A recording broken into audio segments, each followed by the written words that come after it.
do I owe the pleasure, Father? Oh, I have business in London. You haven't set foot on one of your ships in 20 years. I suspect you've come especially to see me. We have things to talk about, yes. And travelling under an assumed name. How very clever. Oh, it's not unlike a new purser travelling as a passenger. Oh, I'm flattered to think I can teach you something, Father. My dear, if ever I stopped learning new tricks, I'd be dead. Did you enjoy your lunch with Jeremy Gates?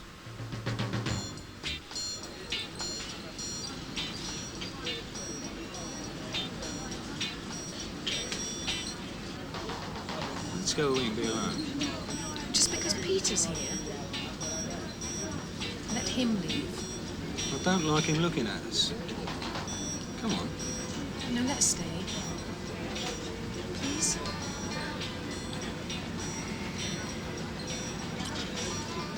Yeah, ta-da. See you later. Yeah, ta-da. You got company? Blimey, you scared me. I'm sorry. Company? Who would want to visit me? I don't know. No, I was just saying to start in my little cabin. You know, every woman's cabin's her castle, I always say. And I do everything I can to be on the best terms with mine. I bring it flowers, talk to it, keep it tidy. You don't talk to your cabin? No. Well, you really should, you know. Don't you think you're a bit young to be so eccentric? Well, it runs in the family. You going that way? Yeah. Well, I'll see you later then. Uh-huh. Yeah, we'll give my best to your cabin. Ta-da. Oh, well. Ta-da.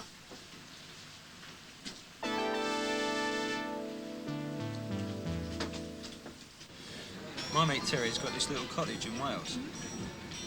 I'd like to take you there. It'd be nice. Come on, love, have another drink. No, thanks. You like the country, do you? I've got to go to the loo. Excuse me.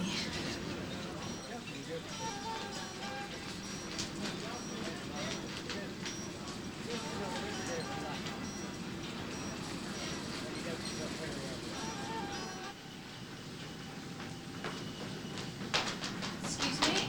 Sandy, wait a minute. What do you want? Where are you going? What business is it of yours? What business is it of mine? You're engaged to me. Everything you do is my business. I'm going to get some cassettes, actually. Joe Francis and I are going to play them together. What are you doing with Joe Francis? What's it look like I'm doing? Making a fool of yourself. Making a fool of you's more like it. Sandy, wait. For what?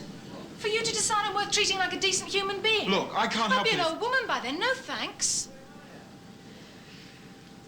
Here. You give it to somebody who enjoys being treated like a dog. Oh, Sandy, come on. You come on. Do you know where I'm going to be from now on? With a man who thinks I'm the best thing God ever put on this earth, and I'm going to try not to disappoint him.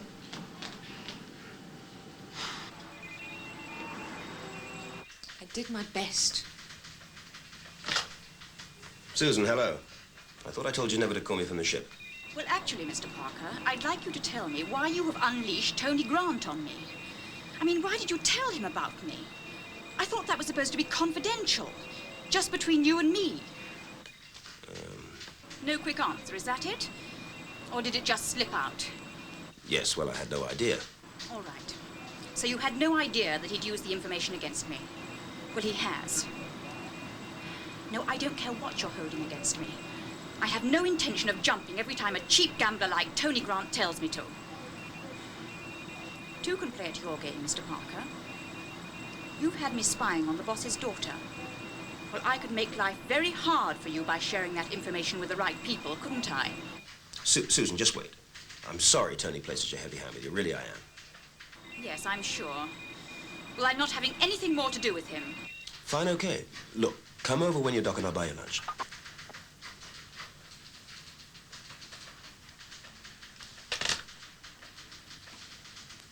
What have I got myself into?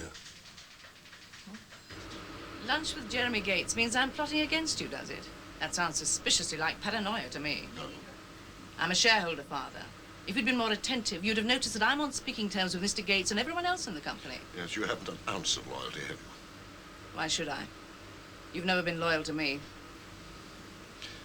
It's the way you and Gates arranged for you to get this job is equally unsavory.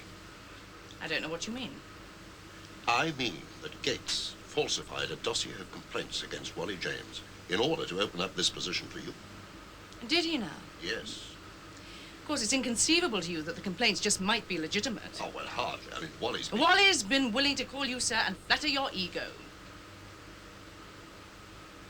The truth hurts, doesn't it?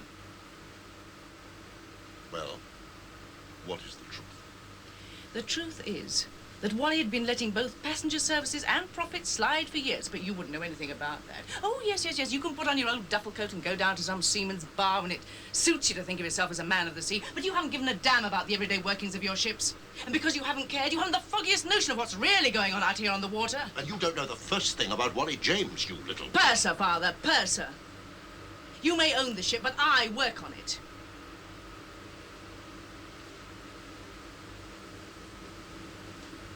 Sleep with Gates, do you?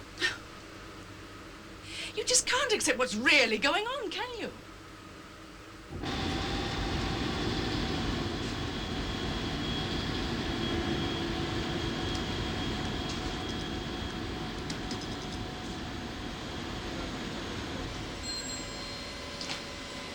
Yep. Hang on. Seems all right up here.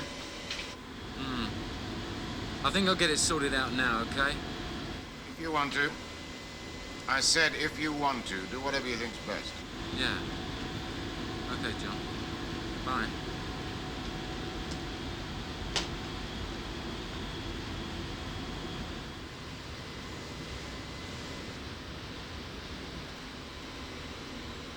You're just about the prettiest girl I've ever seen. Joe. Well, it's true. I'll pick you up about 10:30. All right. Joe, come on, I need you below. We've got a problem. Right, come in, mate.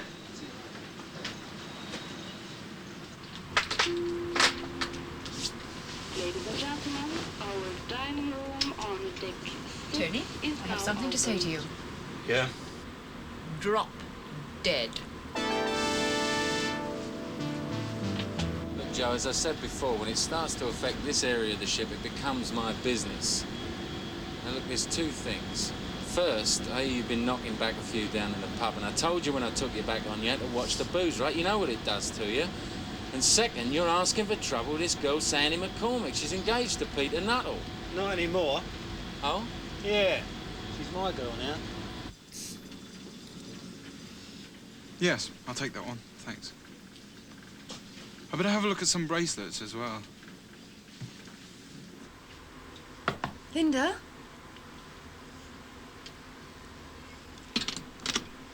Oh, it's a mess. What so? Well, I'm embarrassed. You know how neat I usually am. Well, clean it up. I might want to spend the night with you. Why?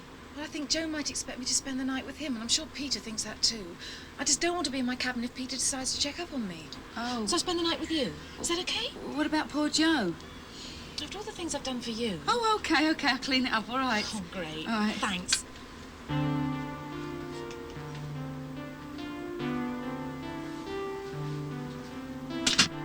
Let me ask you one question. Certainly. Why don't you want me to have this job? Oh, I think I've made myself amply clear. Oh, no, you haven't. Oh, is it the Bleeding Heart's response to the Wally James situation? No, it can't be that. Why? Oh, the little wheels are turning, aren't they? Always, Father, always. Oh, and as for your fear of my being in collusion with Jeremy Gates, even if I did decide to back his plan to turn the line over to freight, there are others in the company who are far more dangerous than I. Frankly, Father, I don't see why you're here.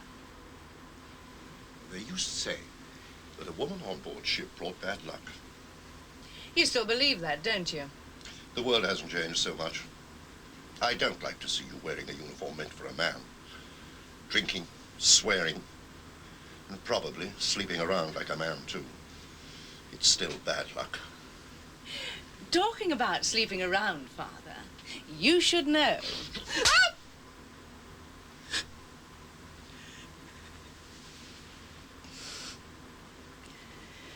I consider myself fortunate to be protected from you by a contract.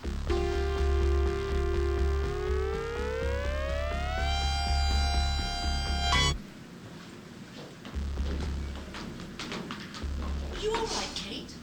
Yes, thank you, Joe. I'm fine. You sure? Yes, really.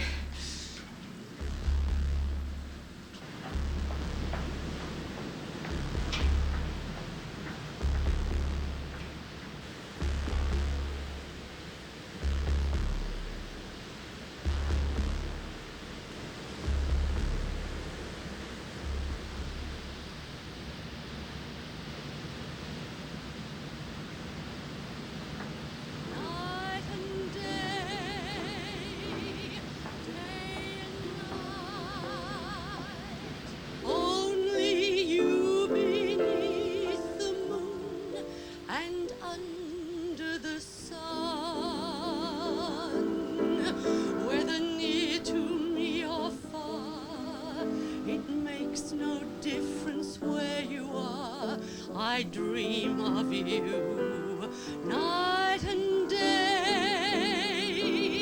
day and night.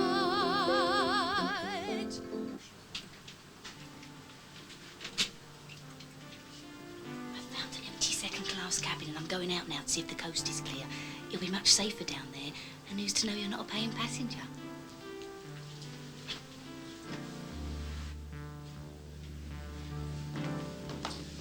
Oh, good evening, Captain. Slager, I'm sorry I'm blocking your way. No, not at all. I haven't seen you since Amsterdam. Did you have a good day off? I didn't get ashore. Oh, I understand we have a full load of passengers this trip. Yes, that's right. Well, it seems your ideas are paying off. It seems so, yes. Well, if it's any help, you can tell Susan Porter I won't be using my table in the restaurant tonight, so she can give it to a passenger. Trouble? Do they need you on the bridge? No, I'm just not in the mood for a crowd. All right, I'll have something sent up to your quarters then. No, that's not necessary. I'm not hungry. Now, you shouldn't miss dinner. It's not good for you. Oh? I don't want to sound like a nursemaid, but you should have something in your stomach. Right. Well, in that case, you can ask them to send me up a bottle of scotch.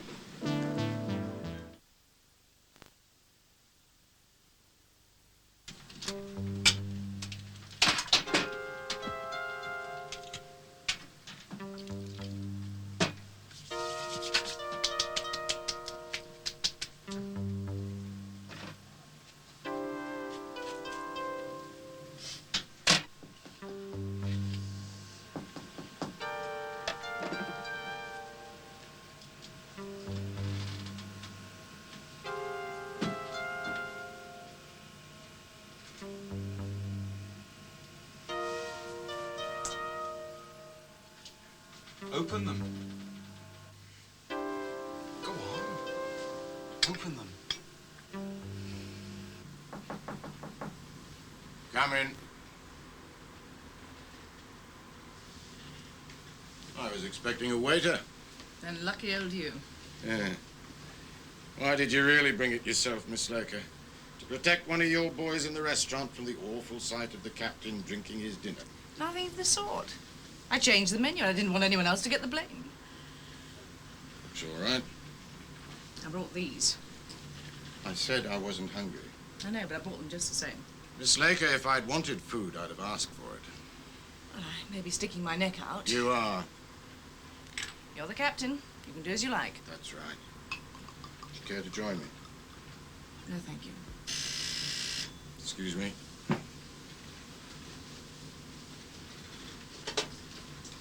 Yes. Well, can't you handle it yourself? All right, I'll come along. Yes, all right. Trouble? Boys in the radio room can't think for themselves. I'll close the door when you leave, and thank you for dinner. That's all right. Good night.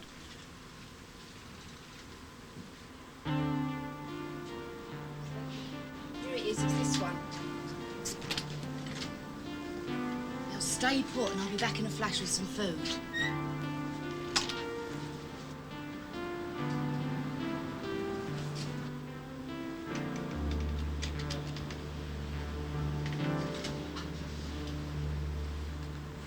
Now, if a distress call comes in and the radio officer does not respond to the alarm in his cabin, you do not immediately call the captain. Is that clear? Furthermore, if that call is not picked up on the bridge, you still do not immediately call the captain. Don't you know what you do? Well, I'll tell you. You go along there, up onto the bridge, and you find out why that call was not picked up by the officer of the watch. That is what you do. And he will decide whether or not to call the captain. It's really very simple. Now, I know all you young men are waiting for us older ones to retire or drop dead so that you can step into our shoes. But I'll tell you something else. You're going to have to learn how to fill them. Because it takes much more than a master's ticket or a certificate of competence to make a sailor. One hell of a lot more. That's all.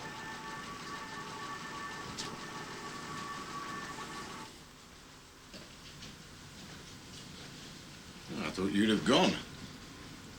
I decided to take you up on your offer and join you. Good. I never did like to drink alone.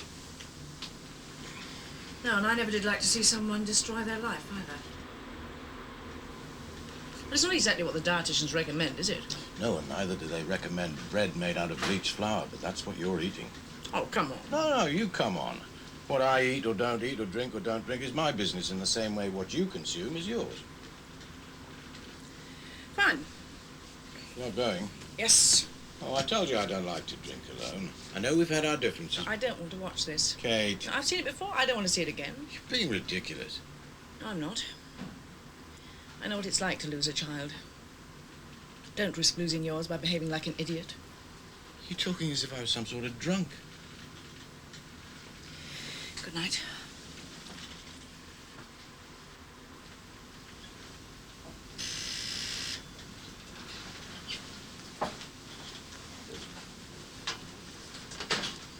Yeah? All right, I'll come up.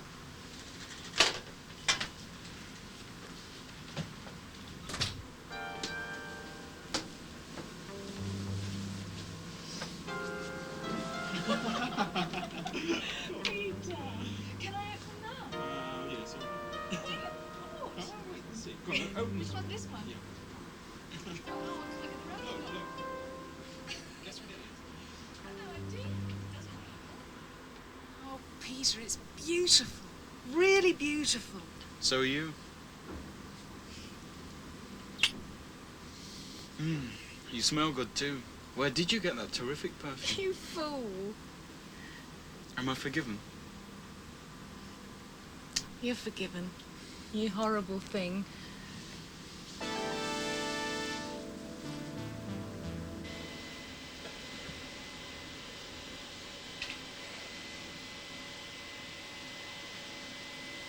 Excuse me, Captain, you seen the Chief? No, sorry. Thanks. Something wrong? No? All dressed up with no place to go, is that it? I suppose so. Well, in that case, I may be able to help you. How's that, sir? I'll be in my cabin. Come on.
Whoa!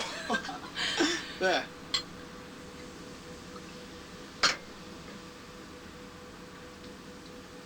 Yeah. Now, let's drink to us.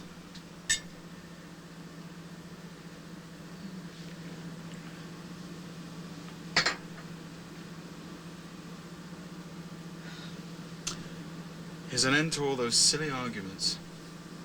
And the new beginning to a perfect relationship.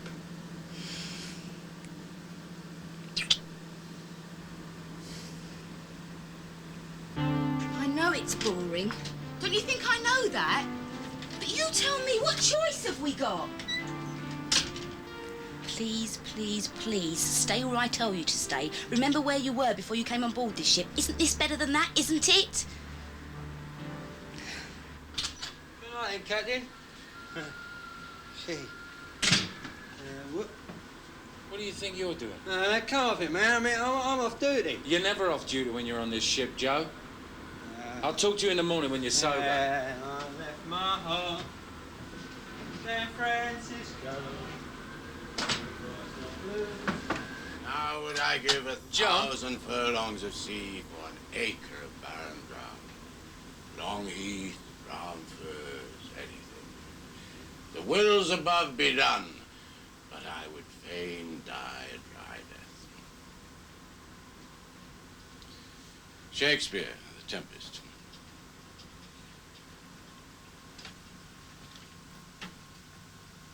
I would fain die a dry death.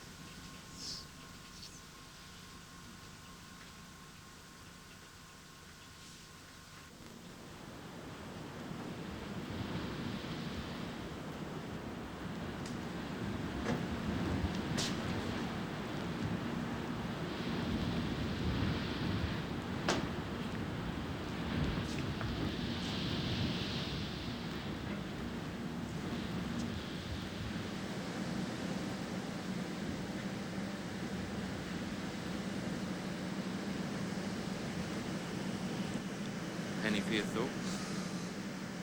Oh, I wasn't thinking, really. Just drifting. What are you doing out here at this time of night?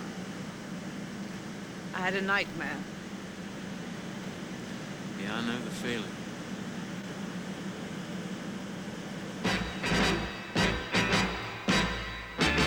There's comedy next here on UK Gold with Dick Emery.